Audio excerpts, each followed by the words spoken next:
Je vois les douleurs de ton âme.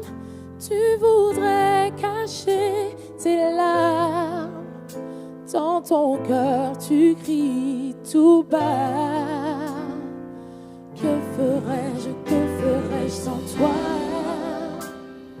Vois mon désespoir. Oh, viens dissiper le noir. Ton esprit murmure en moi. Que je suis libre, libre de chanter, libre de te louer. Et je sais qu'un jour je sourirai encore. Oh, libre, libre de choisir de t'appartenir. Oh Seigneur,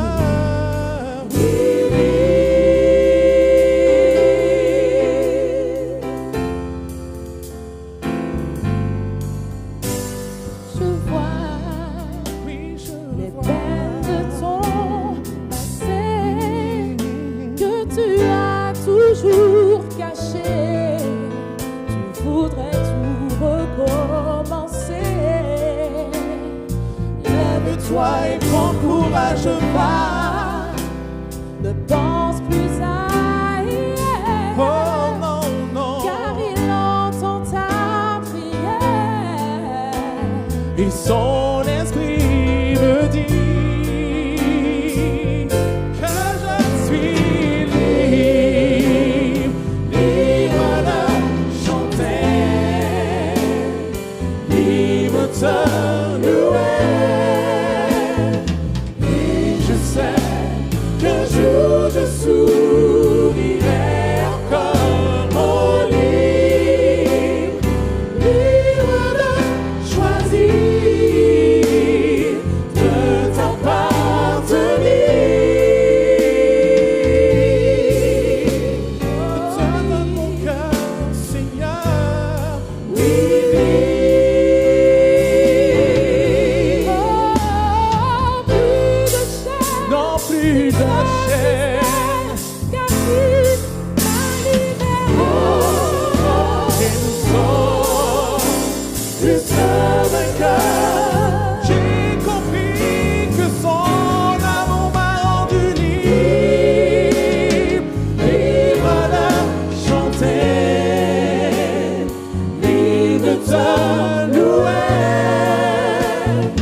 Et je sais qu'un jour je sourirai encore.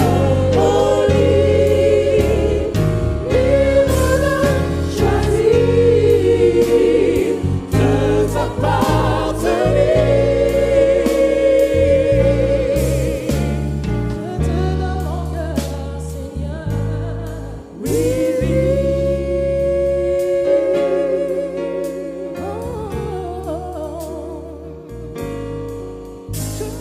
suis avec toi. Oui, en toi.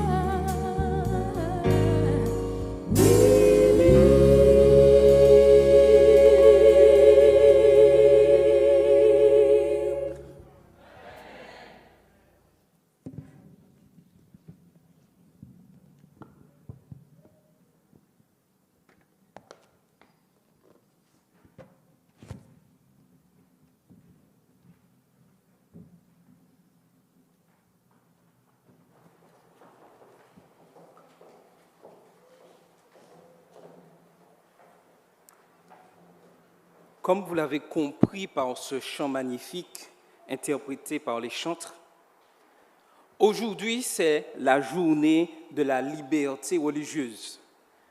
Et ici à l'église Zoreb, la responsable de la liberté religieuse, c'est la sœur Carole Saint-Louis. Et c'est elle qui aura à nous partager la parole de vie en ce matin. Mais avant de lui laisser la place, nous aimerions partager un moment spécial qui se fait chaque année au niveau Martinique, lors du 3e sabbat de janvier, le sabbat de la liberté religieuse. Nous allons avoir un moment de prière et je vais inviter la responsable du département Réveil et Réforme, Guylaine Riquier, à venir ici auprès de moi et c'est elle qui fera cette prière. Une prière spéciale en faveur de nos élus. Nos prières en cette année 2023 seront orientées vers la reconnaissance et la projection dans un futur incertain.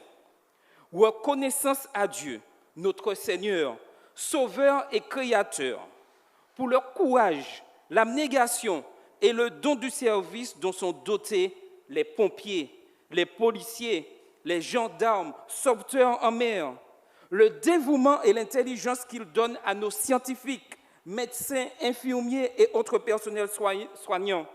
Et finalement, la sagesse de nos élus, maires, députés, sénateurs, présidents de collectivités et conseillers territoriaux pour leur réalisation en faveur du bien-être de la société.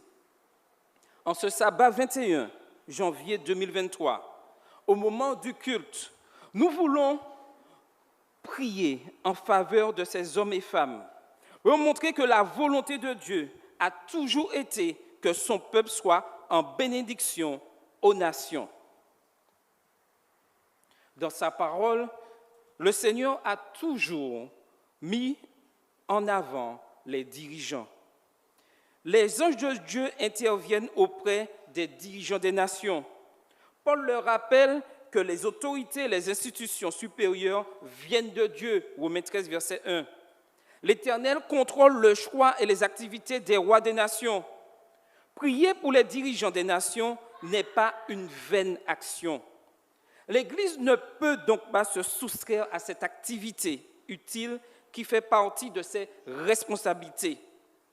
Beaucoup de dirigeants de nations consultent des forces occultes qui se présentent à eux sous un jour séduisant.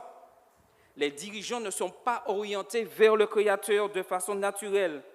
Il incombe à l'Église d'apporter une véritable dimension céleste à leurs décisions et activités, car ils recherchent le bien de la société.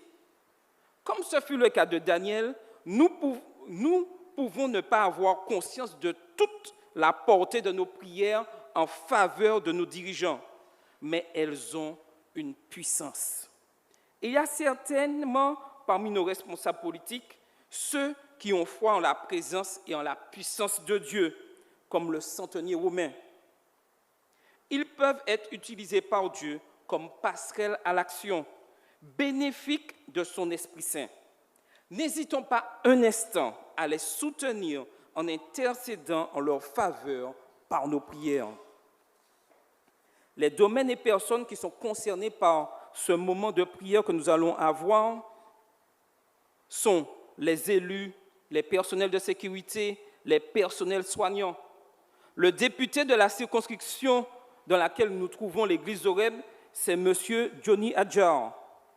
La sénatrice de la circonscription est Mme Catherine Concon. Les présidents des collectivités, M. Serge Letchimi, président du conseil exécutif de la collectivité territoriale de Martinique, et Lucien Salibéan, président de l'Assemblée Martinique. Le président de la communauté des communes, la CACEM, M. Luc Luison Clémenté. Les élus membres des assemblées territoriales, sans distinction de parti. Le maire de notre commune Fort-de-France et ses conseillers, M. Didier Laguerre.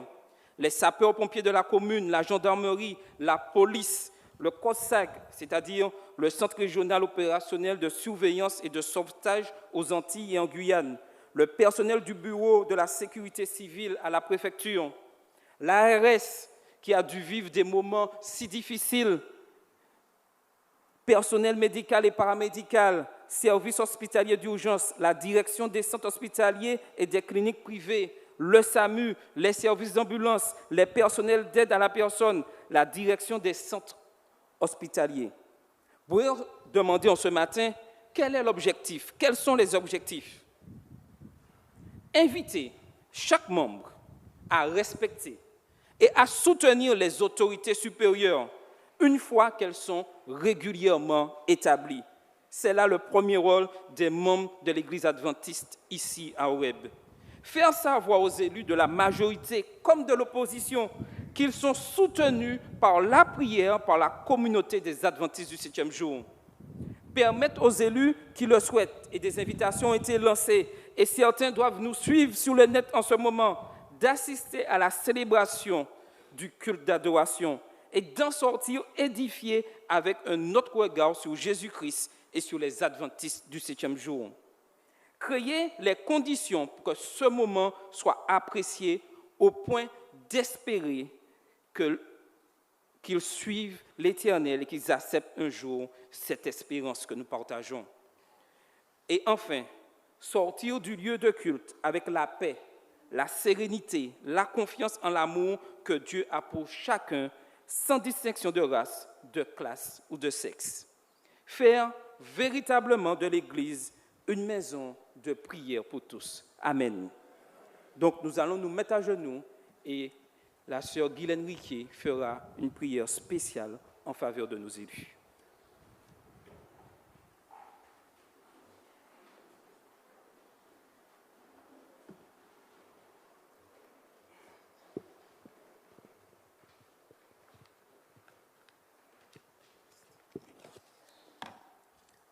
Merci, tendre Père Céleste, pour ce privilège que tu nous accordes en cet instant d'être dans ta maison de prière, Seigneur. Ton serviteur, Seigneur, a nommé tous ces hommes et ces femmes, Seigneur, qui sont les personnels de sécurité, Seigneur, les personnels, les élus et les aides-soignants.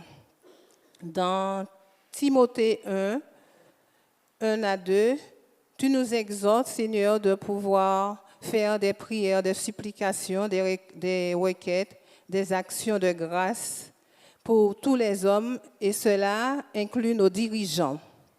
Alors nous te demandons de les accorder un esprit de justice, Seigneur, un esprit de soumission à ta volonté. Donne-leur, Seigneur, la santé, la sagesse dont ils ont besoin, l'intégrité, et que ces élus qui sont engagés puissent collaborer avec toi, tendre Père Céleste, et que tu leur donnes le discernement, tu leur donnes de l'intelligence, tendre Père Céleste, afin de discerner le bien du mal. Alors nous remettons tous ces hommes entre tes mains, Seigneur, que tu nous accordes un esprit de justice et que nous savons qu'ils ont des décisions à prendre tous les jours et que cela n'est pas facile, Seigneur, et que parfois ils ont besoin du recul nécessaire pour pouvoir faire ce dont ils ont à faire, Seigneur. Nous remettons aussi, Seigneur, les aides soignantes afin que, Seigneur, dans leur métier, que tu puisses leur accorder de la patience, du tact, Seigneur, de la compassion, que leurs paroles puissent apaiser toutes ces personnes malades, Seigneur, qu'ils viennent pour pouvoir les aider, tendre Père Céleste. Nous savons que ce n'est pas facile, Seigneur, et que des fois, Seigneur, ils ne sont pas bien vus, ils sont jugés, critiqués par nous-mêmes qui des fois te prions pour eux, Seigneur. Alors nous les remettons entre tes mains, Seigneur, sous ta divine protection. Des fois, ils sont exposés à des dangers de contagion et des fois, après leur dure journée de labeur, ils sont des fois fatigués, épuisés. Alors, nous les remettons entre tes mains, Seigneur, afin qu'ils sachent, Seigneur, que tu les bénis à travers tout ce qu'ils font, car chaque fois, Seigneur, qu'ils viennent en aide aux malades, c'est pour toi qu'ils le font, Seigneur. Et nous voulons remettre ces hommes et ces femmes, Seigneur, de la sécurité, Seigneur. Tu les connais, Seigneur. Que tu puisses prendre plein pouvoir, pleine possession dans leur vie. Aussi, leur métier n'est pas facile, tendre Père Céleste. Mais avec toi, Seigneur, rien n'est impossible. Qu'ils puissent regarder à toi, avoir l'esprit sur toi, Seigneur, car tu les aimes aussi, car tu aimes tous tes enfants, Seigneur. Alors, nous les remettons entre tes mains afin que tu puisses, toi seul, les conduire, les guider et les diriger. Que tu puisses tenir tous ces hommes et toutes ces femmes dans leurs différents métiers, combien c'est difficile, Seigneur, de te révéler à eux pour que chacun d'eux puisse avoir cette lumière qui émane de toi et qu'il soit, Seigneur, que tu sois, Seigneur, le roc sur lequel il s'appuie, Seigneur, pour pouvoir continuer à avancer, Seigneur, et que nous puissions constamment, Seigneur, nous les intercesseurs, à les mettre dans notre prière et que nous ne puissions pas avoir de critiques, de jugements, Seigneur, pour ce qu'ils font, mais en toutes circonstances, les remettre entre tes mains afin que toi seul puisses prendre pleine possession, car tu es le Dieu de la justice, tu es le Dieu de la paix et tu es le Dieu de la guérison. Et nous savons, Seigneur, que par la foi, nous pouvons compter sur toi et que ces hommes et ces femmes que tu as placés là, Seigneur, puissent, Seigneur, garder les yeux constamment fixés sur toi, car toi seul as tout pouvoir sur leur vie. Au nom et par les mérites de Jésus, nous t'avons prié pour tous ces hommes et ces femmes et que toute la gloire te revienne. Amen.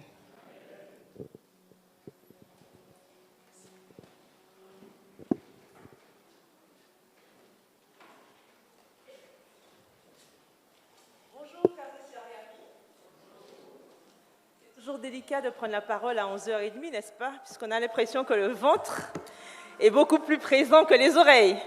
Mais j'espère que par la grâce de Dieu, vous allez m'accorder quelques minutes d'attention pour vous transmettre le message que l'Éternel a inspiré pour nous tous en ce matin. Le titre du message que je vous propose est « La vraie liberté religieuse ». Et je vais commencer par cette petite histoire que vous connaissez certainement tous. Si je vous dis « Monsieur Seguin », vous pensez à quoi? Voilà. Vous pensez à sa fameuse chèvre. Pour ceux qui ne savent pas, Monsieur Seguin avait l'habitude d'avoir des chèvres et il avait toujours un problème avec ses chèvres. Et quel était ce problème? Elles cassaient toujours leurs cordes et elles voulaient absolument aller dans la montagne parce que, comme on dit, l'herbe semble toujours plus verte ailleurs. Et donc, chaque fois que les chèvres observaient cette verdure, c'était si vert, ça avait l'air si délicieux, elles ne pouvaient pas résister, elles cassaient la corde et elles s'en allaient. Malheureusement, bien sûr, qui dit montagne dit aussi animaux dangereux, et particulièrement un loup. Et il y avait un loup dans cette montagne qui faisait des dégâts. Et systématiquement, les chèvres disparaissaient. Donc, après avoir perdu 6 chèvres, je résume bien sûr l'histoire. Monsieur Seguin, qu'est-ce qu'il fait? Il se dit, je vais prendre un petit chevron, d'accord? Je vais prendre un chevron, donc une petite chèvre. Je vais l'aider à grandir en toute obéissance, d'accord? Comme la chèvre va grandir en même temps, elle va adopter des attitudes et contrairement aux prédécesseurs, elle va pouvoir rester là et elle ne va pas s'échapper. Sauf que, effectivement, la chèvre a grandi, ok? Elle était toute obéissante. Vous savez, c'est comme les enfants. Ils sont tout mignons quand ils sont petits et puis quand ils grandissent, on a l'impression que, voilà, ça change. Les parents qui sont dans la salle, certainement, en savent quelque chose. Et donc, du coup, lorsque la chèvre a commencé à avoir justement envie d'autre chose, malheureusement, contrairement à ce que M. Seguin avait prévu, elle aussi a commencé à admirer la montagne et se dire « Waouh, mais c'est magnifique, l'herbe serait certainement plus délicieuse là-bas, je pourrais me vautrer partout dans les champs, ça va être bien, il faut que je m'en aille. » Et malheureusement, elle était tellement occupée, nous dit l'histoire, à observer la montagne qu'elle ne mangeait plus. Et lorsque M. Seguin venait pour traire du lait, malheureusement, il n'y avait rien. Et M. Seguin s'inquiétait. Qu'est-ce qui se passe? Il parle à sa chèvre. Pourquoi tu ne... Ben non, M. Seguin, moi je veux aller dans la montagne et je veux être libre en fait. Et M. Seguin s'est dit, non, je ne vais pas encore perdre une chèvre. Il enferme la chèvre dans une grange, mais malheureusement, il oublie de fermer la fenêtre. Et la chèvre, bien sûr, elle s'en va. Et elle se retrouve dans cette montagne, elle est ravie. Même les arbres, on a l'impression, les arbres s'inclinent pour lui souhaiter la bienvenue. Sauf que, après s'être bien amusée, elle entend un bruissement Et à votre avis, qu'est-ce qu'elle voit? Elle voit 2 oreilles qui se pointent des buissons. Et bien sûr, la chèvre comprend qu'elle est en danger. Donc, forcément, donc elle avait des cornes, etc. Donc, elle essaie de faire la méchante. Elle prend des airs, voilà. Et effectivement, elle lutte. Elle lutte avec le loup. Mais pendant qu'elle lutte, elle regarde au loin et elle voit la maison de M. Seguin. Vous vous rappelez? Ce propriétaire qui l'a tant averti de ne pas partir, qui pouvait s'occuper d'elle. Elle n'a pas écouté. Et aujourd'hui, la maison lui semble très loin. Malheureusement, elle n'a pas le temps d'arriver à cette maison, puisque le loup l'attaque, et l'attaque, et l'attaque. Mais elle se bat, elle se bat, elle se bat. Elle arrive tant bien que mal à s'en sortir. Elle trouve un petit fourré là, et toute la nuit, la pauvre chèvre s'est battue. Et le loup finit par partir un peu, puisque la chèvre trouve un endroit pour se cacher. Sauf que, au moment où elle décide enfin qu'elle a du répit, qu'est-ce qui se passe? Elle s'allonge de fatigue et, au final, le loup fait sa dégustation puisqu'il a finalement gagné. Nous comprenons à travers cette histoire quoi? Que la chèvre de M. Seguin n'avait certainement pas compris ce qu'était la vraie liberté, puisque tant qu'elle était chez son maître, elle pouvait manger, boire tranquillement, elle n'avait pas d'effort à faire. Sauf que lorsqu'elle a décidé que la liberté se trouvait ailleurs, ce n'était qu'une illusion, parce que malheureusement, elle a perdu la vie. On pourrait ramener cette histoire à nous aujourd'hui. Max Stirner, un philosophe, a déclaré ceci: « La liberté ne peut être que toute la liberté. Un morceau de liberté n'est pas la liberté. » En somme, c'est tout ou rien. À part dans le milieu carcéral, la semi-liberté n'existe pas. On est libre ou on ne l'est pas. Mais au fait, qu'est-ce que la liberté? Selon le Robert, c'est la situation d'une personne qui n'est pas sous la dépendance de quelqu'un. Donc, c'est l'opposé de l'esclavage, ou une personne qui n'est pas enfermée.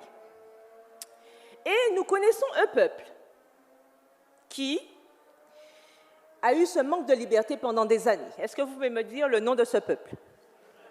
Le peuple d'Israël, tout à fait. Effectivement, le peuple a eu trois grands épisodes d'exil. Alors, est-ce que vous vous rappelez de ces pays où Israël a été exilé? Ça a commencé avec l'Égypte, d'accord? Ensuite, la Syrie, et pour finir, Nebuchadnezzar. Voilà, Babylone. Donc, les enfants d'Israël, ils étaient en captivité dans ces pays qui ne craignaient pas Dieu. Ils savaient que Dieu existe, mais c'était des pays idolâtres. Ils adoraient leur propre divinité. Et forcément, Israël a eu des problèmes pour profiter de sa liberté, et notamment de sa liberté religieuse. De plus, vous savez que la culture à cette époque prônait que la puissance du Dieu qui était vénéré se mesurait au combat auquel on faisait face. En somme, si on était vaincu, ce qui était le cas d'Israël, cela voulait dire que le Dieu qu'on servait était faible, voire inexistant. On peut alors imaginer les luttes des enfants d'Israël quand ils étaient en captivité. Difficile de témoigner pour un Dieu fort et grand lorsqu'on est dans le camp des perdants, puisqu'ils étaient captifs. C'était un grand problème pour les enfants d'Israël, puisque, aux yeux des autres peuples, Dieu était faible. Ainsi, le pays vainqueur utilisait tous les moyens pour obliger les captifs à adorer leur Dieu et à respecter leurs rituels.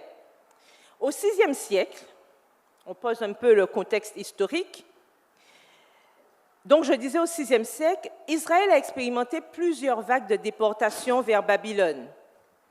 Et quel roi était à l'origine de ces déportations? Quel roi? Nebuchadnezzar. En l'an 605, il avait déporté quelques jeunes princes, dont Daniel, et ses compagnons. En 597, avec Joachim, le roi de Judée, à l'époque, furent déportés des ministres, des notables, l'élite du pays, dont le prophète Ézéchiel, qui était parmi cette dizaine de milliers de personnes qui ont été déportées.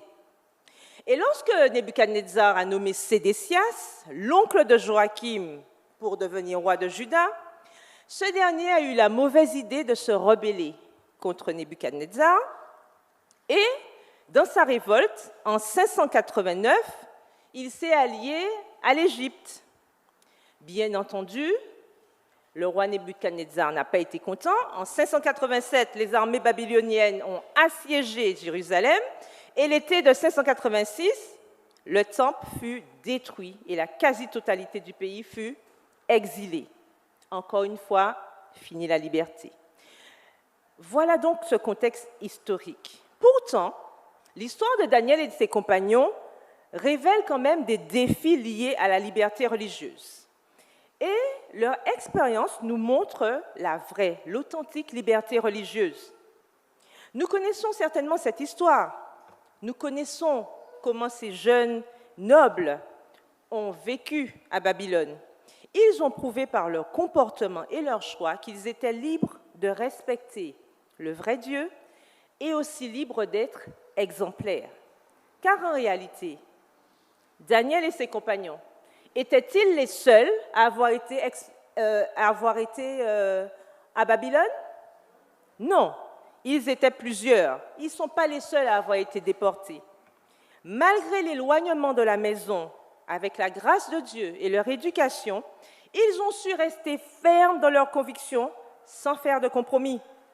Et ce matin, autour de 3 points, rapidement, je vous propose de voir comment, malgré leur captivité, ils sont restés libres. Je vous invite à prier avec moi. Père éternel, permets que ces paroles soient à ta gloire en ce matin et que ce message puisse faire son chemin dans le cœur de chacun. Amen. Premièrement, ils ont montré qu'ils étaient libres dans leur manière de vivre. Lisons rapidement Daniel 1, le verset 8. Daniel 1, le verset 8.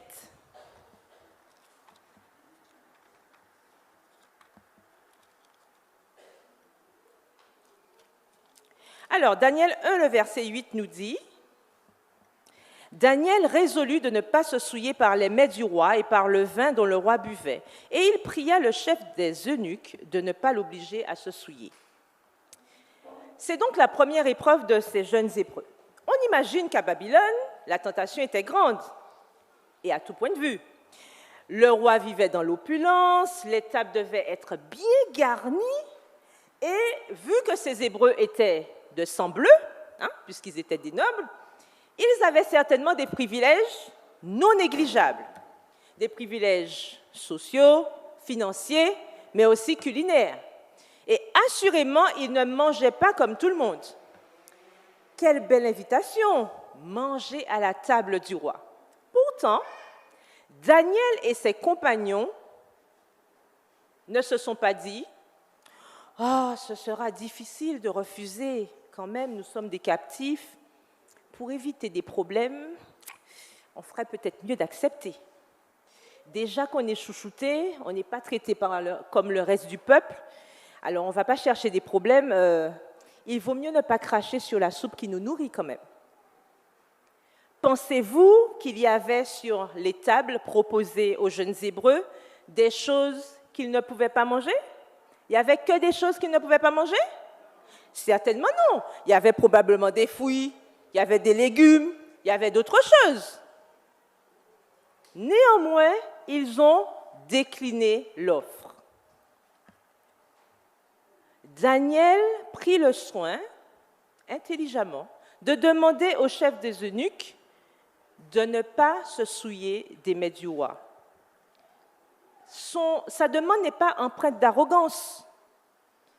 Au contraire, il demande comme une faveur à Ashpenaz, qui est le chef des eunuques, de leur accorder cette grâce. Mais pourquoi?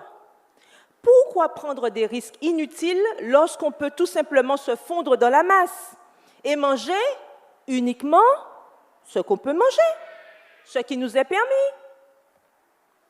Pourquoi? C'est probablement ainsi que les autres nobles ont agi. Mais Daniel et ses compagnons, ils ont refusé. Quel était le problème? Le problème, ce n'était pas seulement la nourriture, mais c'était tout ce qu'il y avait autour.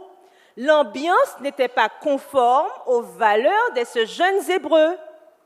Ils savaient que toute cette nourriture avait été consacrée à des idoles, d'accord? Ils savaient que c'était impur par rapport à leur loi et leurs convictions n'étaient pas conformes avec ce qu'on leur proposait. Et ils sont restés cohérents avec leurs convictions. Ils n'ont pas cherché des prétextes pour biaiser. Hein? On est là, on peut faire comme si. Non. Ils n'avaient pas l'intention de simplifier leur vie au détriment de leurs croyances. Contrairement, vous vous rappelez, à Ésaü à l'époque, quelques siècles auparavant, qui avait vendu son doigt d'aînesse pour un plat de lentilles. Ben, eux, ils ont décidé de ne pas vendre leur titre d'enfant de Dieu pour un plat de lentilles. Aucune nourriture ne valait leur liberté en Dieu. Mais qu'en est-il de nous aujourd'hui? Nous arrive-t-il de faire du troc spirituel en échangeant notre sacerdoce royal, qui constitue notre liberté, pour des broutilles et des futilités mondaines qui ne sont que synonymes d'esclavage? Romains 14, verset 17 nous dit « Car le royaume de Dieu, ce n'est pas le manger et le boire, mais la justice, la paix et la joie par le Saint-Esprit. » Pensons-y lorsque l'esclavage du monde, autrement dit les plaisirs fugaces, nous semble plus bénéfique que la liberté durable que nous offre Dieu et que le respect de sa parole. Il faut se rappeler que les décisions que prennent les hommes de leur propre chef, hors cadre divin, mènent toujours à l'esclavage. Donc, la première leçon ce matin à tirer, c'est que la liberté religieuse est basée sur notre fidélité dans notre manière de vivre, selon la Bible, même s'il y a des conséquences qui peuvent être positives ou négatives. Ces jeunes avaient compris ce que Paul rappelle dans 1 Corinthiens 10, verset 23. « Tout est permis, mais tout n'est pas utile. Tout est permis, mais tout n'édifie pas. » La liberté religieuse n'est pas là pour nous aider à nous fondre dans la masse. Au contraire, elle doit nous permettre de nous démarquer, tout en respectant ceux qui ne partagent pas nos convictions. Et c'est ce qu'ont fait Daniel, Anania, Azaria et Michaël. Deuxièmement, la liberté psychologique, c'est-à-dire ils étaient libres dans leurs pensées. Daniel et ses compagnons ont eu un autre défi à leur arrivée à Babylone. Leurs noms ont été changés. En général, le choix des prénoms, c'est important. Il reflète souvent le caractère et la personnalité d'une personne, n'est-ce pas? Daniel, le mot Daniel est composé de deux mots, Dan et El, qui veulent dire juge et Dieu. Il peut aussi se traduire par jugé par Dieu. Anania signifie grâce de Dieu. Azaria, Yahvé a aidé. Et Michaël, qui est comme Dieu? C'est une question. Leurs parents avaient certainement choisi avec beaucoup de soin leur prénom. Et voilà, quelques années plus tard, on leur impose de nouveaux noms qui n'ont rien à voir avec les principes auxquels les principes qu'ils ont adoptés. Daniel devient Belchazzar, qui veut dire que Bel protège le roi. Je rappelle que Bel, quand même, c'est le dieu Marduk à Babylone, et c'est le dieu que vénèrent les Babyloniens. Anania devient Shadrach, qui veut dire royal et le grand scribe. Michaël s'appelle désormais Méshach, qui signifie huile ou qui tire avec force. Et Azaria sera Abednego, qui veut dire serviteur de Nebo. Et Nebo, c'était le dieu de la sagesse, de l'éloquence et de l'écriture, selon les Babyloniens.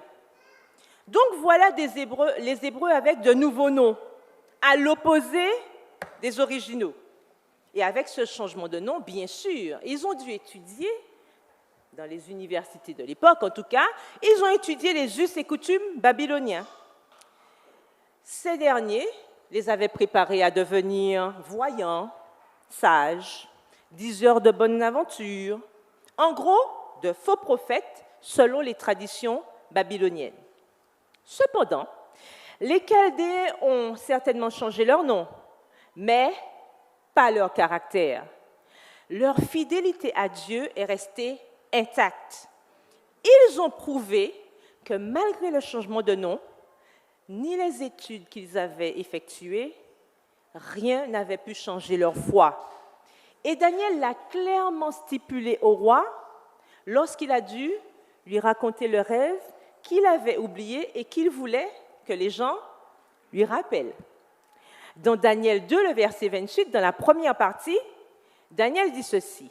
« Mais il y a dans les cieux un Dieu qui révèle les secrets et qui a fait connaître au roi Nebuchadnezzar ce qui arrivera dans la suite des temps. » Donc Daniel a clairement fait comprendre au roi que les sages, les satrapes, etc. n'ont rien à voir là-dedans. Et que moi, qui suis maintenant dans ce groupe, je n'ai pas changé de camp.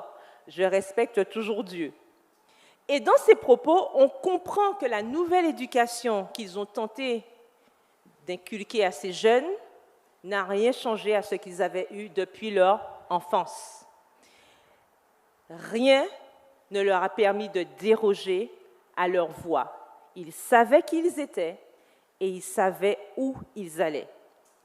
Voilà un autre épisode de la vie de Daniel et ses compagnons qui nous rappelle que les influences des uns et des autres ne doivent pas changer qui nous sommes, ni nos valeurs chrétiennes. La liberté religieuse est basée sur la fermeté de nos caractères devant les défis, les tentations et les sophismes dont le monde nous assaille. Rappelons-nous qu'un mensonge, même accompagné d'une pointe de vérité, reste toujours un mensonge. Même si nous voyons autour de nous des comportements et entendons des choses qui ressemblent à la vérité, ne nous laissons pas berner. Par exemple, nous voyons l'influence des messages subliminaux à travers la télévision et les réseaux sociaux. Aujourd'hui, pas moyen de regarder une série ou un film ou autre sans avoir quoi? Une petite notion d'homosexualité quelque part, n'est-ce pas? La théorie des genres est partout. L'homme, la femme, on ne sait plus trop quoi. Néanmoins, est-ce parce que c'est devenu monnaie courante que c'est une voie à suivre en tant qu'enfant de Dieu, adventiste du 7e jour?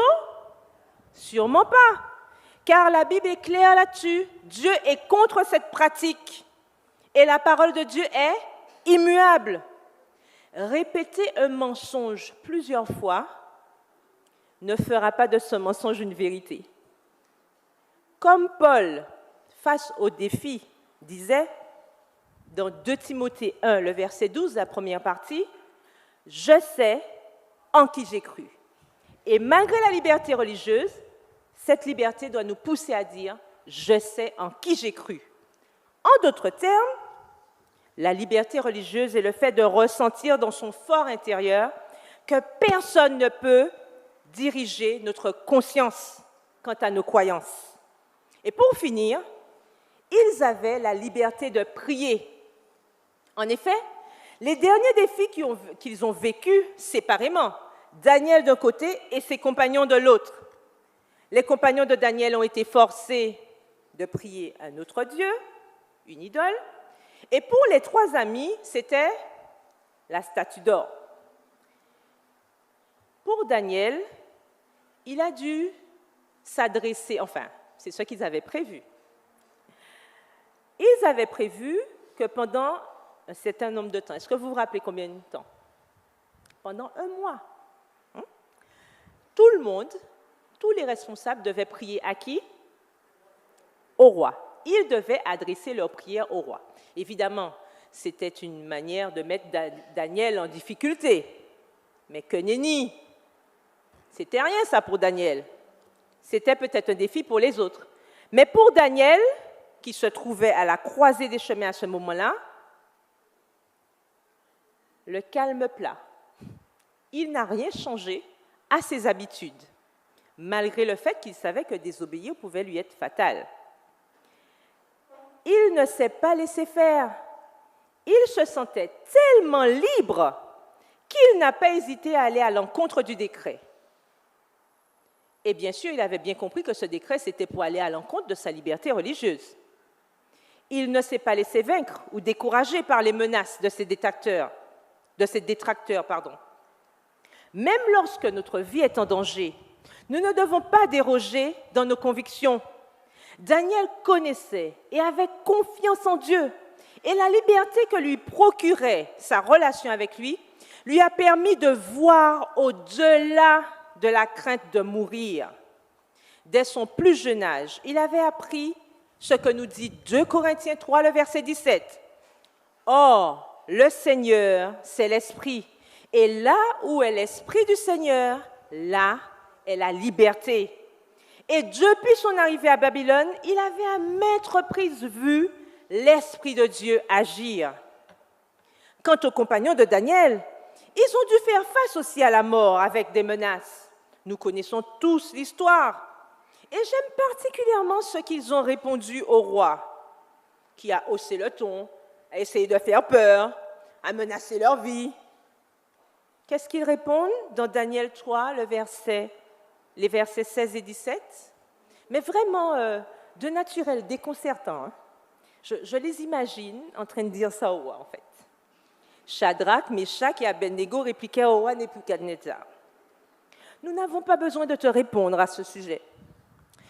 Voici, notre Dieu, il peut. Hein?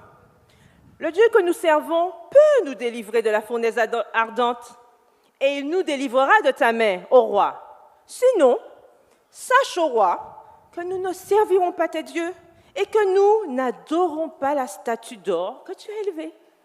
Tout simplement. Vous voyez, de naturel déconcertant. Leur confiance en Dieu, cette liberté qu'ils avaient en Dieu était plus forte que les menaces. Quelle assurance! Quel aplomb! Sans hésitation, ils n'ont pas bégayé, ils n'ont pas laissé de doute au roi et à ses conseillers. Ils ont clairement fait valoir leur liberté religieuse. Pas de compromis, pas d'œcuménisme possible.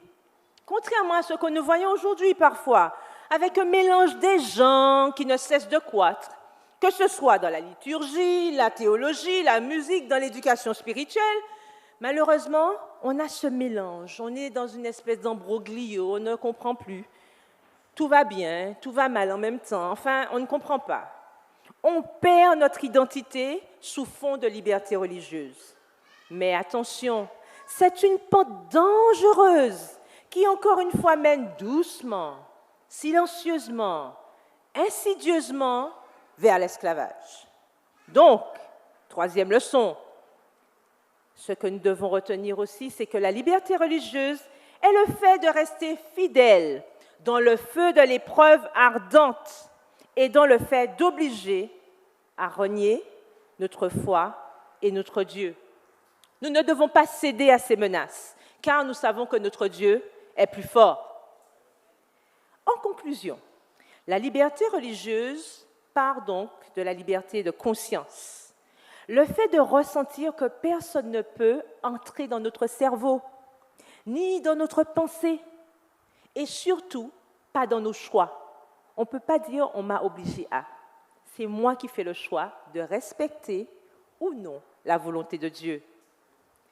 Ce que les gens peuvent faire, tout ce qu'ils peuvent faire, c'est peut-être nous violenter physiquement. Ils peuvent user de force, mais ils ne peuvent pas agir ici. Nos pensées nous appartiennent, nos convictions nous appartiennent, notre foi nous appartient, n'est-ce pas? Donc, nous avons la maîtrise de nos choix. Or, Dieu nous donne 2 choix. Lui obéir ou le contraire. Pour finir ce matin, j'aimerais vous laisser avec une petite pensée. Je vais demander au diacre de passer et distribuer. Alors, on va d'abord donner une priorité parce que j'ai vu que nous avons beaucoup de visiteurs en ce matin. Donc, d'abord, je vous demande, s'il vous plaît, juste de lever la main. On va donner une priorité à nos visiteurs. Puis, s'il vous plaît, un souvenir par famille Et la semaine prochaine, je tâcherai de vous déposer d'autres petits signets pour que tout le monde puisse en avoir, s'il n'y en a pas assez pour tout le monde. Donc chacun se sert librement. Normalement, il y en a pour tous.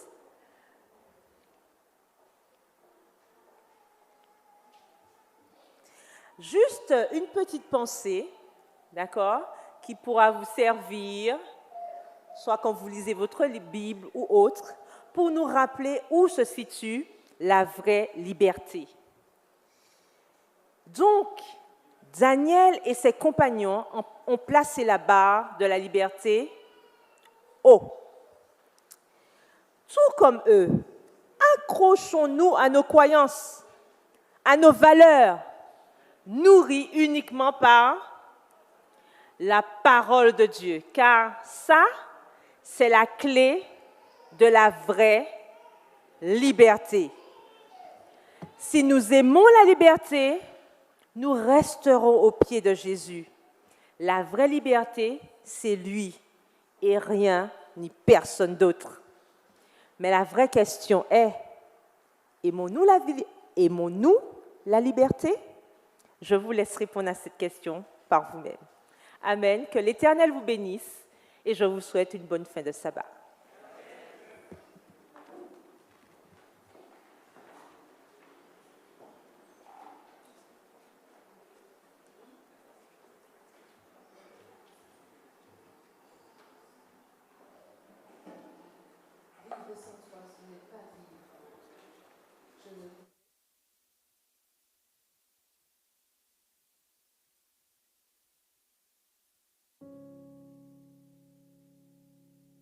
Présence.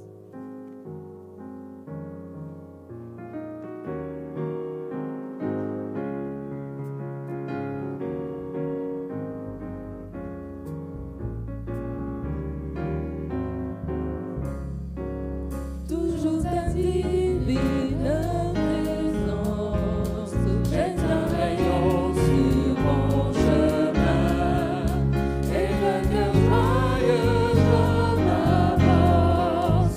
Je n'ai pas peur du lendemain, où tu voudras, je veux te suivre, agneau de Dieu, conduis mes pas, vivre sans toi, ce n'est pas vivre. Je ne puisais où tu n'es pas, oh que jamais rien ne me voit. Dans tout regard, les miroirs, dans le danger brillante étoile, garde mes yeux fixés sur toi. Où tu voudras,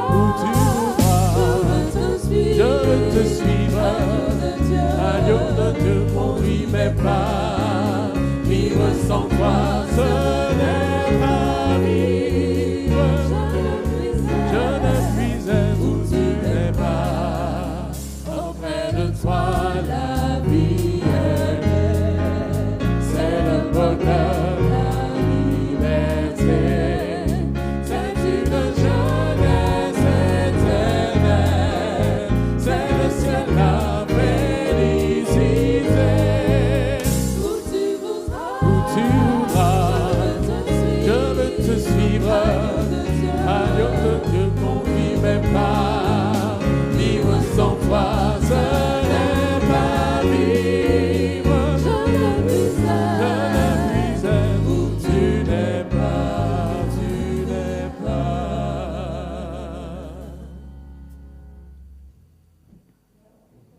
Merci de nous avoir rappelé où nous pouvons trouver la vraie liberté.